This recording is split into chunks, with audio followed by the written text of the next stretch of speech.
కర్ణాటక నుంచి కేంద్ర హోంమంత్రి అమిత్ షా మరోసారి పోటీ చేస్తున్నారు.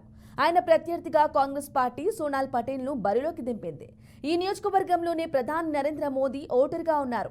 పోర్బందర్ నుంచి కేంద్ర మంత్రి మన్సుఖ్ మాండవియా, రాజ్కోట్లో మరో కేంద్ర మంత్రి పురుషోత్తం రూపాలా పోటీ చేస్తున్నారు.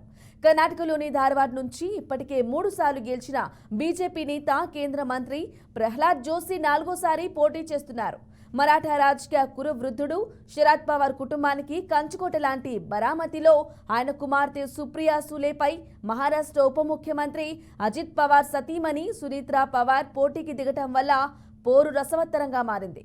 సుప్రియా సూలే కొత్త గుర్తుతో పోటీ చేస్తూ ఉండటం పోటీని మరింత కఠినంగా మార్చింది.